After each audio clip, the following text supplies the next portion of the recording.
Goeiedag geliefdes, wat 'n wonderlike voorreg om weer vandag saam te mag kom om die woord van die Here en in afwagting van sy Heilige Gees, om met elke een van ons bemoeienis te kom maak en hierdie woord lewend te maak vir ons. Voor ons dan begin lees, kom ons bid net saam. Here ons God, dankie vir u ongelooflike liefde, so onverdiend vir elke een van ons. Wanneer ons nou u woord lees, Here, vra ek dat u met ons sal kom bemoeienis maak, dat u self met elke een van ons sal praat, en dat dit wat ons van u hoor, inderdaad lewend sal word binne ons, sodat ons dit sal kan gaan uitleef, en 'n verskil kan maak vir u. Daarom is en bly dit my gebed, Here, spreek, Here, want u kinders luister. Amen. Vandag lees ons uit die bekende gedeelte van Galasiërs 5. Ons gaan net 2 verse lees, verse 22 en 23. Die vrug van die Gees daarteenoor is liefde, vreugde, vrede, geduld, vriendelikheid, goedhartigheid, getrouheid, nederigheid en selfbeheersing. Teen sulke dinge het die wet niks nie. Tot sover ook die skriflesing dan. Vandag wil ons 'n bietjie verder ook kyk na wat beteken dit om 'n hart te hê vir die Here. Wat is die hart van ons geloof? Wat beteken dit om 'n Christen te wees? Want dit is tog nie net 'n etiket nie, of 'n tradisie of 'n lys reëls nie, soos ons baie keer wil glo. Soms voel dit maar na 'n swaar etiket om te probeer dra, want ons kyk na al die reëls en regulasies en dink dat dit is waaroor dit gaan. Dit is 'n roeping na 'n nuwe soort lewe. Dis wat dit is. Ons kyk na ons eie harte, al wat ons partymal raak sien, veral as ons hierdie gedeelte lees, wat praat oor dit wat die karaktereienskappe behoort te wees van iemand wat uitleef as 'n Christen. Nou sien ons net tekortkominge. Ons sien hoe ons worstel om daarin getrou te kan bly, hoe om dit reg te kry. Leef ek regtig die lewe wat Jesus vir my bedoel het? Daai een vraagie van, is ek goed genoeg?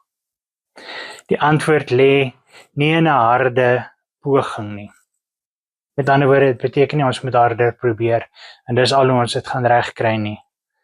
Maar dit lê in 'n ander bron.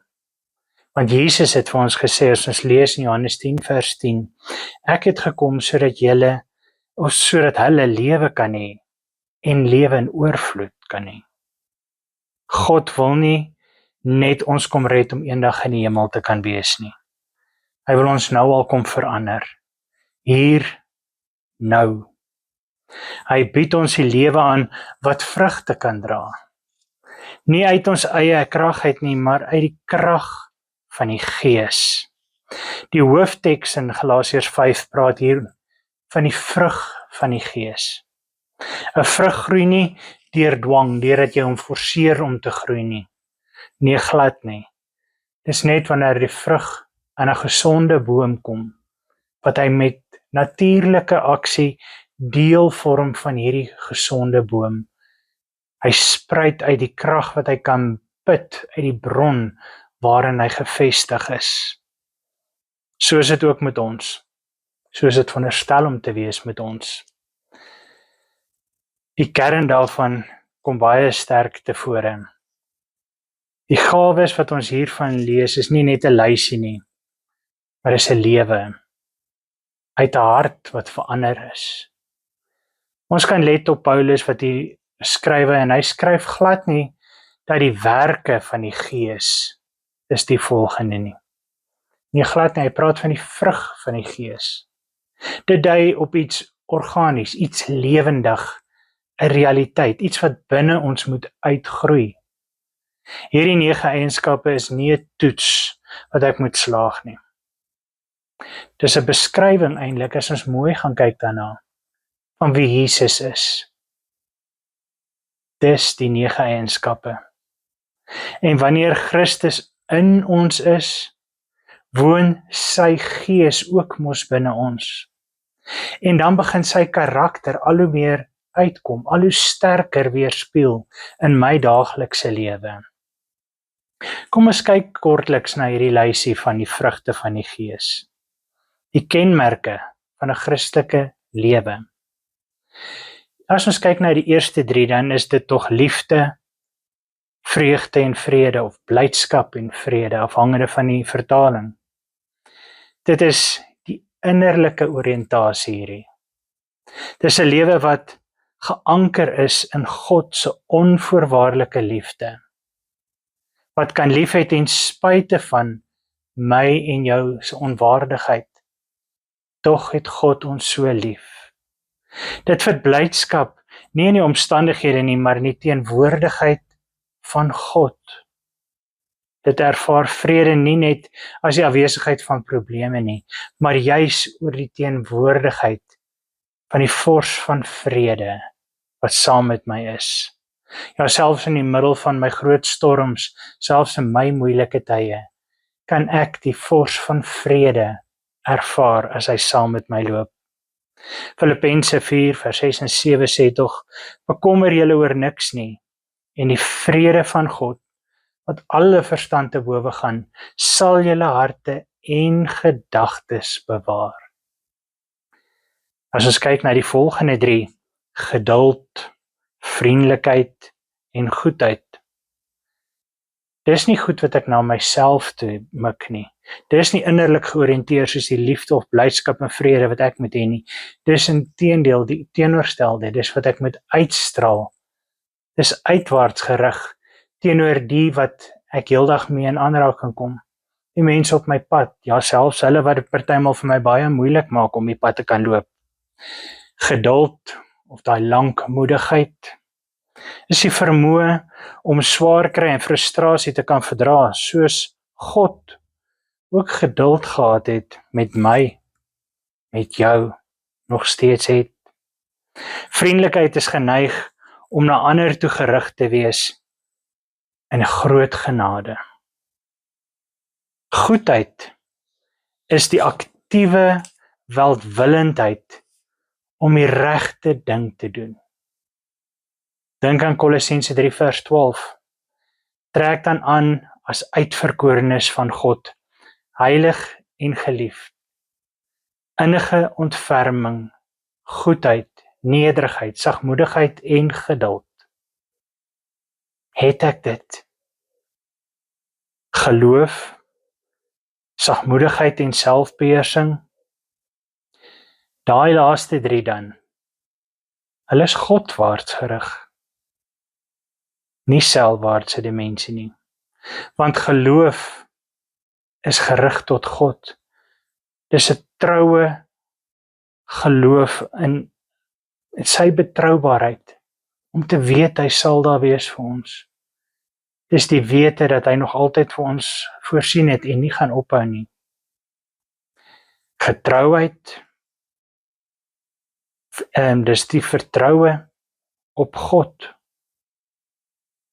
Getrou te wees in sy roeping, so te leef dat ek in alles trou sal bly aan hom, ten spyte van dinge wat aangaan in hierdie lewe, dat ek nie die trou sal afsweer nie, maar getrou sal bly en trou sal doen wat ek weet is die regte ding om te doen, ten spyte van dinge wat nie altyd gaan soos dit moet nie.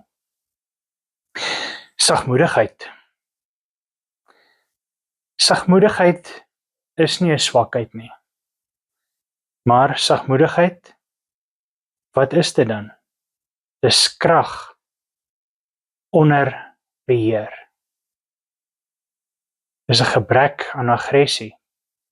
Want ek is in beheer, nie my liggaam of my vleeslike nie. Dis is my sagmoedigheid, 'n teken dat ek die menslike onder beheer plaas en ek die goddelike laat weerspieël in selfs die moeilikste van tye. Ek herhaal, swakheid is dit nie, maar dit is krag onder beheer. Gebrek aan aggressie. 'n hart wat leerbaar is. Selfbeheersing is die vryheid om nie deur my begeertes en my emosies beheer te word nie, maar om in beheer te wees daarvan. Hierdie is die lewe wat werklik lewe is. Maar hoe kom ons daar? Ons almal weet dat dit nie so maklik is nie, né? Miskien kyk jy na hierdie lysie en jy voel ook maar net soos ek partymal maar moedeloos daaroor. Want my liefde kan maar wisselvallig wees. My vrede verdwyn by die eerste teëspoed wat oor my pad kom. My geduld kan baie maklik opraak. Ek verloor so maklik selfbeheersing. Kleinste dingetjies partymal of partymal onbenullige dinge. Soos iemand anders wat op die pad nie bestuur soos ek dit sou wou gehad het nie. En ek kan baie gou kwaad word. Geliefdes, luister nou mooi. Hierdie preek is nie 'n uitroep of 'n skreeu na jou kant toe om te sê jy sal nou moet harder probeer nie. Inteendeel, dis glad nie waaroor dit gaan nie. Vandag se boodskap is 'n uitnodiging. Dis 'n uitnodiging by die Here kom en hy gee dit vir ons elke een, vir jou en vir my. Wat die Here vir ons sê, kom nader na my toe. Die waarskuwing van Paulus net voor hierdie verse, as ons die hele gedeelte lees, is belangrik. Wandel deur die Gees en julle sal nie die begeertes van die vlees volbring nie. Galasiërs 5:16. Want hierdie stryd wat ons stry op aarde is 'n werklikheid. Ons kan nie daar verbykom nie. Ons is vlees. Ons ou nature, ja, dit wat ons van nature wil doen om eendag ook in die hemel te kan kom, is ons wil probeer presteer. Ons wil my tekortkome kan vergelyk met ander en om te kyk of ek daarin beter af is. Ons wil beloftes maak dat ons nie weer foute gaan maak nie, dat ons gaan beter doen, en dan misluk ons. Dan kom die skuldgevoelens, ons voel dalk skaam daaroor, die angs dat God kwaad of dalk teleurgesteld in my sal wees. Maar hoor hierdie wonderlike waarheid wat ons vandag ook hier raak lees. Daar is dus nou geen veroordeling vir die wat in Christus Jesus is nie. Romeine 8:1. God weet van jou hart. Hy weet wat in jou innerlike aangaan. Hy ken daai innerlike stryd beter as wat jy ooit sal weet. Van die woorde wat jy graag sou wou terughou. Ja, hy weet daarvan. Van die dae sonder blydskap. Van die onvergenoegdheid wat ons partymal ervaar. Of dalk is dit net die vrees wat in ons opkom. En hy roep jou nie om dit weg te steek nie. Hy roep jou om dit na hom toe te bring. Dink net aan 1 Petrus 5:7. Werp al julle bekommernis op hom, want hy sorg vir julle. Bring dit. Bring daardie kortie meer. Daai gebrek aan liefde vir daai sekere persoon wat dit partymal vir jou so moeilik kan maak op hierdie aarde. Bring daardie geloof of soms die ongeloof en vrees. Dit dalk vir die toekoms of vir siekte of wat ook al. Bring daai gejaagdheid wat jou roof van elke bietjie vrede. Gee dit vir die Here. Hy sal dit dra. En as jy dit gebring het, hoor dan die beloftes wat hy vir ons gee van herstel. 1 Johannes 1:9. As ons sondes bely, hy is getrou en regverdig om ons sondes te vergewe en ons te reinig van alle ongeregtigheid. Hoe wonderlik is daardie belofte nie? Die Christelike lewe begin en word onderhou by die kruis. Nie in 'n klaslokaal waar ek 'n sekere hoeveelheid punte moet behaal as ek ooit suksesvol wil wees nie. Nee, glad nie. Jou taak is nie om vrugte te gaan probeer maak nie. Ons het wel 'n taak om deel te wees van die wingerdstok, om gekoppel te wees aan hom. Jesus, die wingerdstok. Aan hom het ons verbonde bly. sodat hy sy lewe deur ons kan laat vloei. Sy krag, sy gees, Johannes 15 vers 1.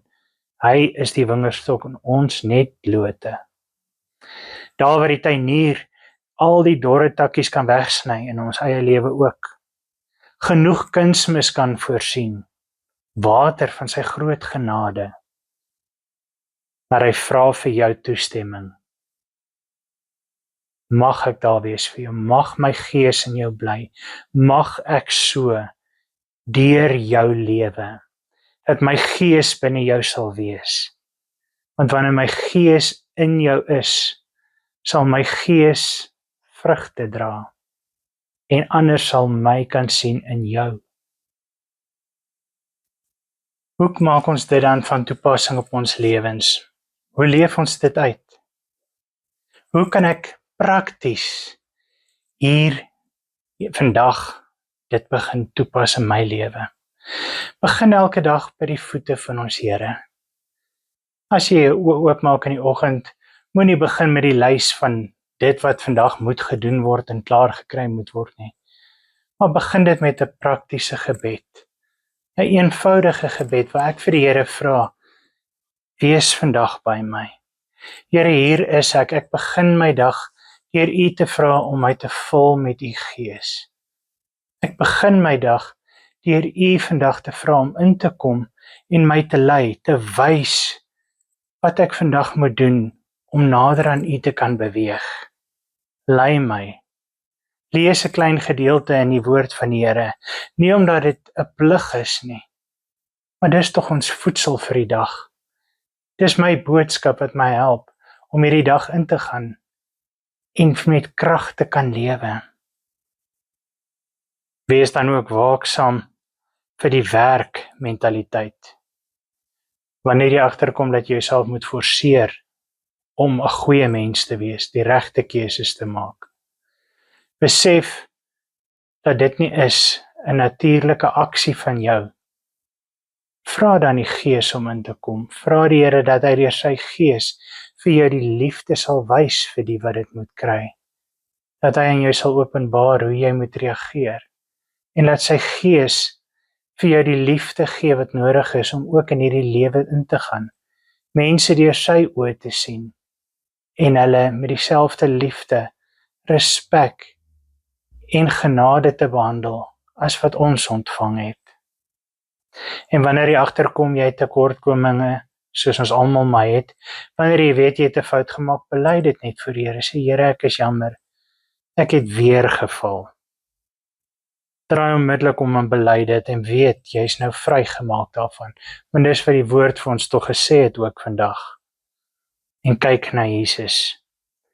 Hoe meer ons na hom kyk, hoe meer ons van hom leer en lees in die evangelies, van sy geduld met die disippels, met my, sy vriendelikheid teenoor hulle wat uitgeworpenes is, ook uitgeworpenes was in hulle gemeenskap. Ja, sy selfbeheersing. Kom ons kyk net na die verhoor wat hy deurgegaan het.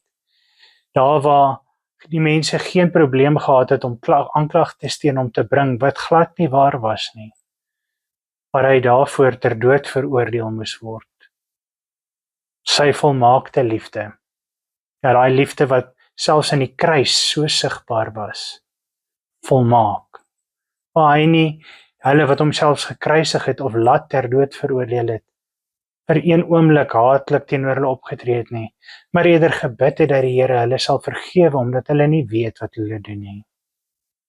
Hoe meer ek hom leer ken, hoe meer sal jy hom binne jouself kan ervaar en kan sien hoe jy deur sy Gees ook meer en meer verander om soos hy te wees. Dis net wanneer sy Gees binne ons is, wanneer sy Gees in ons woon, wanneer ons daarop konsentreer om meer en meer soos hy te wees en sy Gees te laat oorneem, wat die vrugte natuurlik sal kom. Geliefdes, die Christelike lewe is die lewe van Christus wat geleef word deur jou en my. Dit is 'n lewe van genade. Dis 'n lewe van groei, van vrugte wat dra in sy seisoen. Moenie vandag weggaan met 'n swaar hart en 'n las, omdat jy dink dat daar verwagtinge is van jou en jy sukkel om dit te kan behaal nie. Gaan eerder vandag weg van hierdie boodskap met die uitnodiging van die Here wat aan jou gerig is. Bring dit na my toe, kom lê dit aan die kruis. Kom werk aan ons verhouding met mekaar. Miskien besef jy dat jy nog nooit werklik die regte verhouding met Jesus gehad het nie. En dan is hierdie uitnodiging juis vandag vir jou. Dan kom Jesus na jou toe en hy nooi jou, kom na my toe. Ek is daar vir jou en ek wil jou help, ek sal jou bystaan. As hy nog nie in jou woon nie, het jy vandag die geleentheid, gee jou lewe aan hom, ontvang sy vergifnis en 'n nuwe lewe. Of miskien is jy 'n gelowige wat ook al so uitgeput geraak het deur jou eie pogings. Jy voel droog, vrugteloos. Sy roep aan jou is dan presies dieselfde, kom. Kom net weer na die kruis toe, bring dit alles vir my.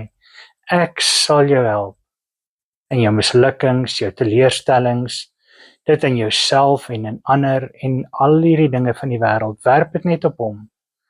Hy wil vandag vir jou sê, hy is daar om dit te ontvang en dit te vernuwe, sy beloftes vir jou krag te vernuwe en jou te help. Daarom kan ons ook dan nou net stil word voor hom. Ons kan bid tot hom en vra dat hy vandag ook so met ons sal kom, bemoeienis maak weer opnuut. Ons het sy stem gehoor waar hy ons roep. Laat ons nou saam bid en hom ook antwoord daarop. Here, ons wil net vandag by u voete kom sit en ons weer opnuut kom oorgee aan u, want ons weet uit ons eie kan ons niks behaal nie. Dis net wanneer u naby ons kom, wanneer u arms om ons vou, wanneer ons ooit suksesvol sal kan wees. Ons wil vandag kom bid en vra, Here, help ons waar ons sukkel en swaar kry. Help ons wanneer die pad vir ons moeilik word, dat ons net gefokus sal wees op u. Kom ook in ons, o Gees van God. Kom vul ons weer opnuut. Laat ons u krag en u liefde en u vrede ervaar. Help ons om so gefokus te wees op ons verhouding met u, dat ons elke dag net nader aan u kan beweeg en u Gees al hoe sterker in ons kan word. Dat ons inderdaad nie anders kan as dat die Gees so sigbaar sal word deur sy vrug wat hy binne ons dra nie. Here, ek wil vandag al my laste net weer opnuut by u kom neerlê. En ek wil vra, Here, dat u Gees binne my sal werk. Dat dit kragtadig my sal vul, my sal dra, en ook in die moeilike dae, dat ek sal weet, u sal my nooit begewe of verlaat nie. Dankie dat u weer vandag vir ons kom nooi en sê, bring dit net na my toe. Ek het julle lief, ek is daar vir julle. Ons sê vir u dankie, Here, dat ons hierdie gebed kan bid in die wonderlike naam van ons Here Jesus Christus alleen. Amen. Baie dankie. Ek stuur u nou weg met die seën van ons Here. Die Here is voor jou om die weg gelyk te maak. Die Here is langs jou om jou in sy arms toe te vou. Die Here is agter jou om die aanvalle van die bose af te slaan. Die Here is onder jou om jou te dra as jy mag val. Die Here is rondom jou om jou te beskerm. Die Here is binne jou om jou te lei met sy Heilige Gees. So seën die drie-enige God jou, van nou af tot in alle ewigheid. Amen.